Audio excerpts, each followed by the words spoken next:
think it's very important that many people think about all the Asian countries. They just keep on economic growth.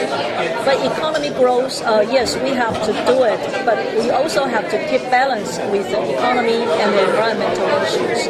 That's why we ask the children, they have to have their environmental class from very beginning. And we also ask them to do something for the daily life, such as the recycle, such as you have to save the energy. Those kind of education is been implemented in any kind of a classroom. And for the citizen of Kaohsiung, we still ask them that make money is one thing, but how can you make a livable community? It's also very important for them. So I'm very proud of that. The Kaohsiung city been changed a lot, especially the consensus of environmental issues in Kaohsiung. Everybody knows that we have to do something for the environment, not just for the city's sake, but also for the nation and for the global issues. And so how has this sort of worked when it comes to that you were talking about how industrialised the city is? How does it sort of, I guess, how do the two things merge together, or have they contradicted each other? Right. First of all, we have to inspire the citizen of Kaohsiung, although it's not very easy because way back to the 1980s, everybody wants to get rid of the poverty. Everybody wants to make money and the heavy industry, but the heavy pollution too. So at that time, it's not so easy, but also there are lots of grassroots movement at all. So for last 20 years, people get used to that maybe we have to find a way to coexist between environment and economic growth. So it's a long way to tell them that it's very important for us. We want to make a living in this city, otherwise we have to move it away. So it is very important to implement the people that we have to do something for the environment. And what are the sort of problems that you face with trying to implement this? Are there any sort of lessons that you've learned along the way? You mean the disadvantages? Pardon? Disadvantages? Yes. Okay. Well, lots of enterprises, especially businessmen, says that, well, the city government do so if we keep an eye on about those environmental issues. It means anti-business or anti-money, anti-economic growth. We try to convince them it is very important for the people who stay here. If you earn the whole world, but you lose your health, you lose your life, it doesn't mean anything for all of them, including the enterprises themselves. So we try to ask them, perhaps we can change a little bit. First of all, we want to lower down the heavy industry or the heavy polluted industry. And if we can bring more green energy industry or cultural industry or tours, traveling industry, instead of those heavy waste industry. And so it's kind of a move. I think it's a good move right now.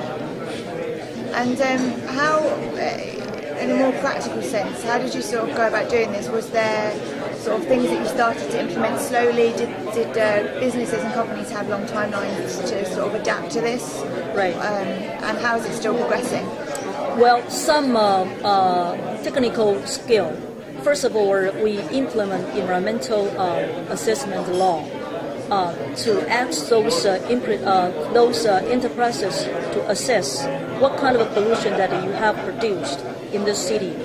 If you have a pollution, you have to pay, or you have to do something to lower down the polluted material at all. And second of them, I think it's very important that we tell them, if you can change any kinds of technology to bring your industry to some other way that it fits the global trends, especially for environmental issues, it will keep your company forever, not just to be shut down in a way or someday. And all because the Taiwan industry, they all are export-oriented industry.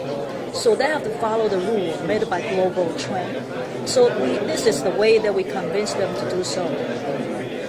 And one of the other things that we were talking about earlier was how much Taiwan imports as a country as well. Obviously there's going to be knock-on effects of that as climate change and different things are felt globally. How has that changed recently? Well, so far I think Taiwan's been very famous about the electronic industry, and many electronic industry I think they earn about 90% of the GDP of our country. So it is very important if this industry is international industry, they have to know that unless they want to export those products to underdeveloped country, if they want to ship it to European countries or American, they have to follow the high standards of those environmental issues.